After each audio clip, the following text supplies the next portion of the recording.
We will be preparing peaches and popper hull peas and corn today.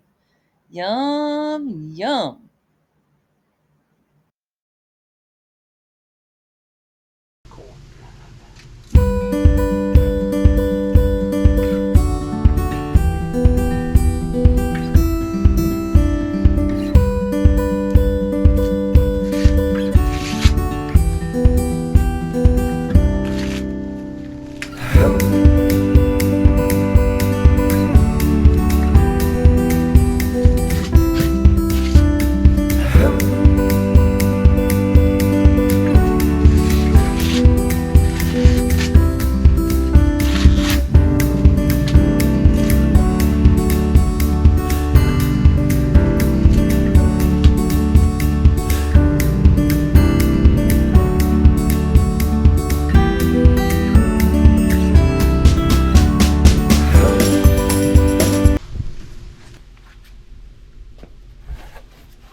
I do silk them and you keep dropping.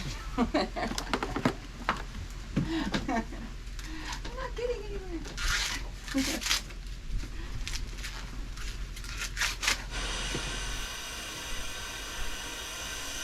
Okay, the first thing we're going to do to start processing our corn, I've got my stove turned on and I'm filling up my pan. This is a cannery pan, and I'm going to fill it up to about halfway with water.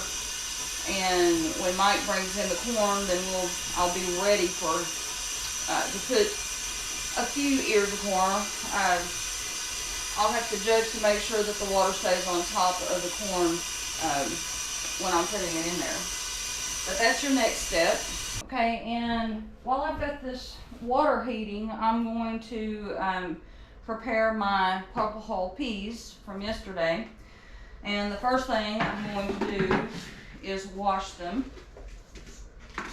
So this is kind of what they look like right now. Take them to the sink and run some cold water on. Hopefully that will get rid of any. I'm just going to kind of swoosh it around and get rid of any of the ones that may not look too mature, or wash off any dust that might be on there. Hopefully not. I tried to be very careful.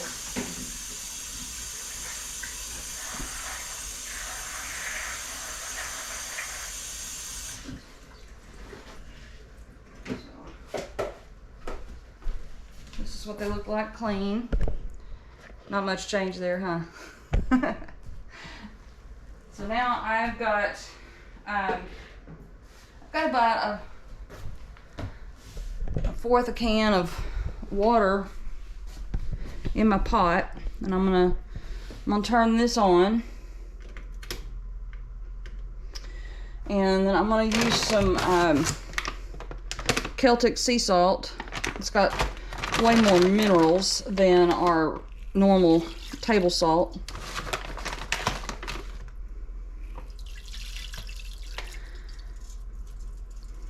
And then I'm going to pour in my peas.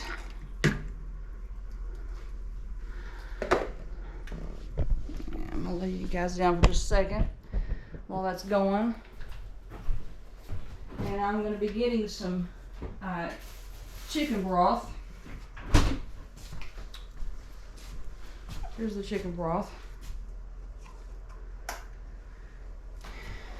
That'll even be more salt, and it'll give it some flavor too, hopefully.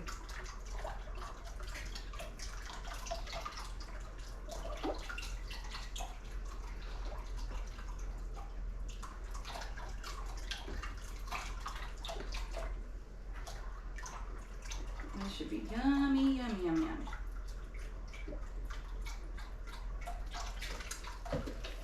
Okay.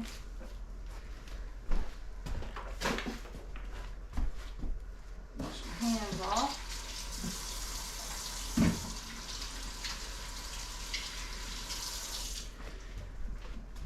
I'll show you what that looks like. Not much difference, really. Okay, now it's time to put the corn in.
I'll show you. We got a little over a dozen ears in there.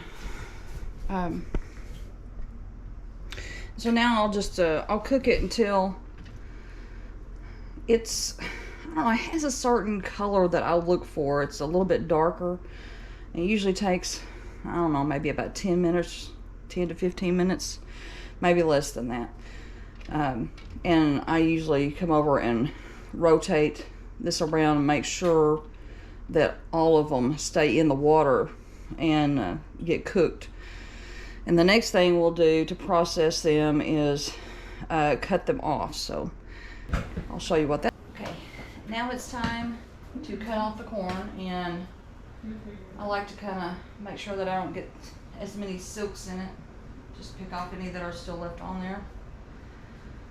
And start cutting. I know there's probably other ways to do this, but I've always just used a cutting board and try to be very careful. And it's going to be messy. There's just no way around it.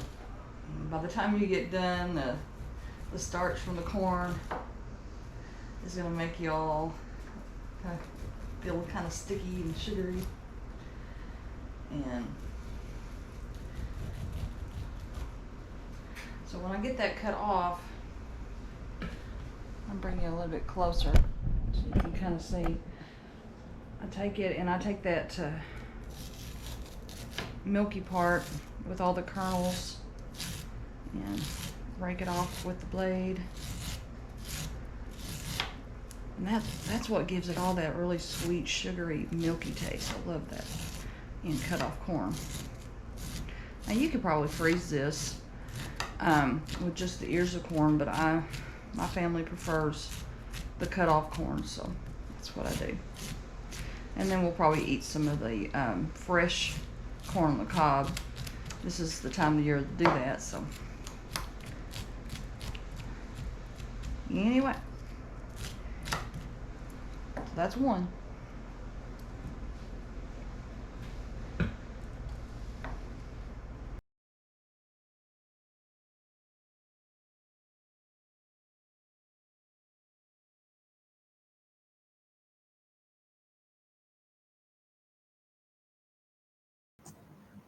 Okay, so now we're preparing the okra, and we've got our ingredients.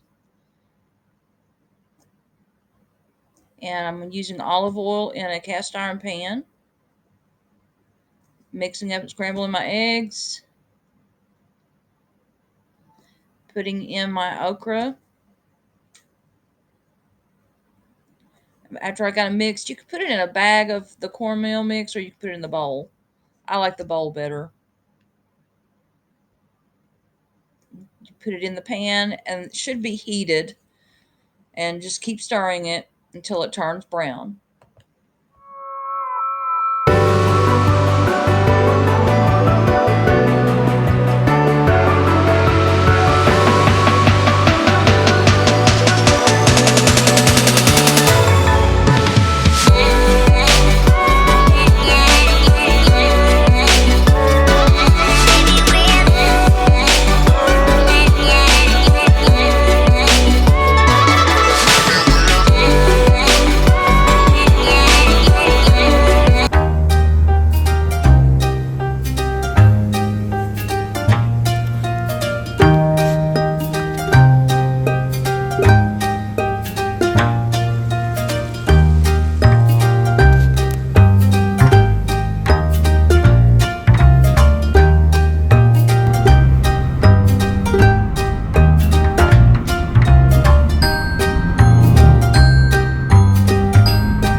please like and subscribe and share And hit that notification bell.